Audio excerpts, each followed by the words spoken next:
So the time has finally come and we finally built Angemon. And I just have to say, we're doing this a little bit different this time. This time, we're gonna actually paint. So let's start off with the regular stuff, like, cutting it off the runner. So can we talk about Angemon just for a second? Like, can we talk about how Patamon, who kind of sounds, I don't know, it's kind of like a different kind of accent, just Patamon Digivolve too!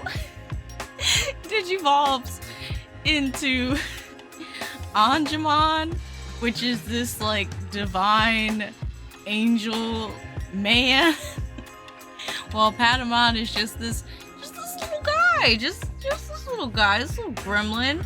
He's got wings and all, but grows more wings and becomes Angemon, and I just feel like this transformation between the two isn't as seamless like Agumon to Greymon, to Metal Greymon, to, War Greymon. Like, I feel like that evolutionary line went way more smooth how Patamon went into Angemon. And it's just so random.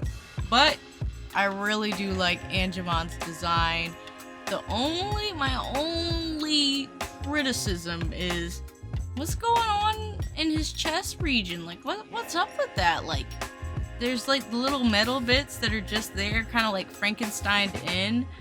I gotta be honest, like, obviously the placement is not correct, but when I was younger, I was like, dude's got like metal nipples.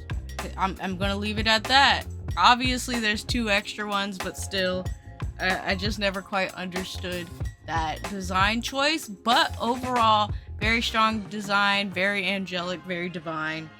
So one of the things that I wanted to do a little different on this one is, because obviously we're going to build the build, I want to paint this time, because there's actually a new game coming out called Gundam Assemble, and just in case the models don't come pre-painted, I want to be ready for that. So that's why I'm practicing, painting on actual models. So obviously I kind of buffed up the little areas where I'm painting just so it'll be a little bit easier for the paint to catch. I just believe that after putting on this gold paint, it just looks a lot better, because not saying that the paint, like the way that the runners came, didn't look good. Like, it looked fine, but I just feel like it didn't actually look like gold. It looked like something that was like, yeah, this is what gold feels like, but it didn't actually look like gold. So I feel like this is definitely an upgrade. While with the gunmetal for like the helmet and the metal bits in his chest, that part kind of looks about the same. Like, I can admit they look about the same. That one didn't need to be done. But the bronze, I think the bronze came out pretty good. Kind of wish that it was like, I don't know, more of a copper tone, so like more brown, because this one's kind of leaning more towards gray. But overall, it looks pretty good. I also tried to put some detail in the chest area by using panel liner, but I made a mistake and it smudged.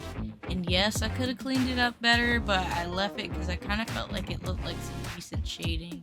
So it didn't look too bad, but moving forward, I'm going to be a little more careful with that.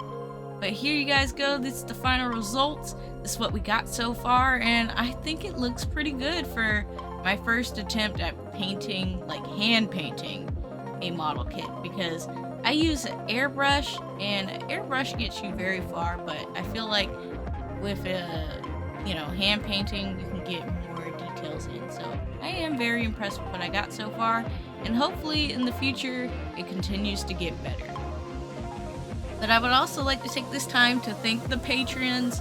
Thank you guys so much for always contributing to the channel. I really appreciate it, because it makes builds like this a lot easier, so I can get the supplies and everything. So thank you guys very much.